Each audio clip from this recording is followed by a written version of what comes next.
Quiet, please. Join us number 9. Will you word it? When you usually agus a carte, William, clear clean fault, a colloid, Trunona Shahigan, Okaj, Anias, Kamera, Anias, agus An, Cultura.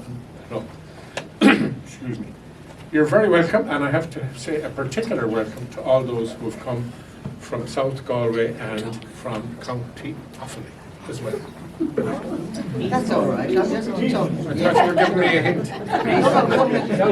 You're grand. We have known Phyllis Del Vecchio for a very long time, and we have had, I don't know how many exhibitions. Lelia keeps asking me how many. It's a lot over the years. One as good as the other, and this is among the very best of them. It's just such a pleasure to have her and her work at any time, and especially she's coming up to a big birthday. It's rounded. It's not the one Michael D would be interested in, but it's getting close. She's nearly as old as me. Yeah. Actually, she's not. She's only a little bit older than her. But I'm going to introduce her to you anyway. If you don't know Lelia Doolan, I mean, how do you slow down a whirlwind? I don't know in the case of this particular one. This is a lady of enormous culture, taste, and great discrimination. And it is a really genuine pleasure to have her here to open this exhibition. Thank you very much. Welcome, Lelia. Thank you. Thank you. Thank you very much, Tom, and thank you for the opportunity once again to be ensnared by the Kenny family. Very important thing to be. Can you hear me? Yes. All right, I'll shout out good and loud.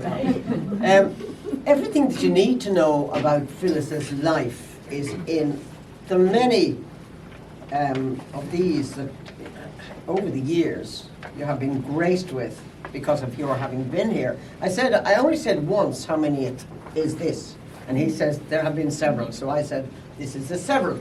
So of your exhibitions here, there might have been 6 or 7, I would say, looking at Zephyr, Shorelines, Aber Tartuil.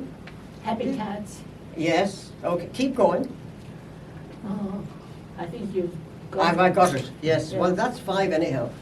Look, there isn't, as I say, any need to introduce Phyllis. She was born in America, but she's Irish, really, you know. Italian Irish, South Italian Irish, so that's even better. Near Naples, she tells me. One of the things that Tom told me when we were talking yesterday about her and the exhibition is that he once went to see her in her large establishment in Aircourt, where Lorna Reynolds long ago used to live. You may remember, all of you. Oh, yes. Did you know her? Oh, I did indeed. Great character. She was a tutor when I was in college in Earlsford Terrace in Dublin, long ago. And she came over here. Anyhow, he told me that as you were going upstairs, a robin came downstairs to meet you. And you said, oh, it is lunchtime, and you held out your hand and had some seeds in it, and the robin had his lunch as you went up the stairs, which I thought makes absolute sense. You can see that robin here in the background, not actually, but virtually, as we're all used to now. Virtually is the life we now live. And one of the great things about these paintings is that they dream you into another world. I mean, she is a master of technique, that's obviously clear. And the way in which she layers her work in watercolors is absolutely exquisite. But the whole thing on a dismal day like today is that art brings us into another realm, into another world. We can get out through the back of the wardrobe, Okay. which is where we all need to be going. I've written down some things here, but I'm not sure if I should say any of them. Here's what I said to begin with. What better to do on a sunny but despairing Friday afternoon than to find another language for our humanity beyond loss and the frightful excesses of hatred. Now, what's to be said about her painting? The beauty is in the dreaming. That's what it is. This painting, these paintings, and all art really is about dreaming, I think. If you look into some of the pools that she creates. What can you do but dream? What can you do but just meditate? I heard from Tom, as I say, the story about the birds. So there's nature, and there's a kind of a communion within these paintings of Phyllis and nature and us. It's a connection. It's a wonderful connection. You can feel that connection, and the words from her painting. It's a mixture of technical mastery and dreaming, as I've said. To escape through the back of the wardrobe, from a meadow, to walk in a meadow of peace, what John O'Donoghue used to call walking on the pastures of wonder.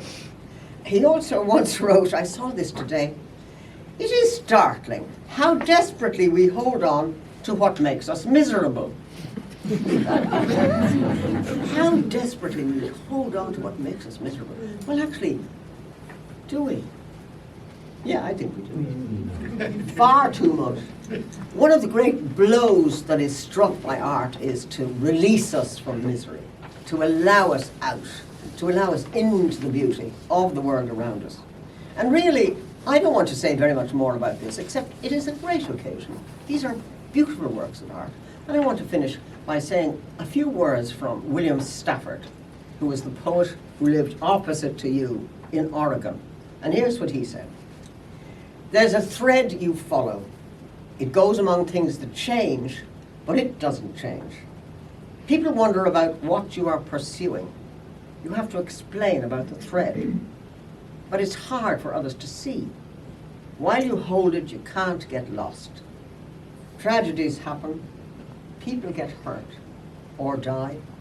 And you suffer and get old. Nothing you do can stop time's unfolding. You don't ever let go of the thread. That's all I want to say.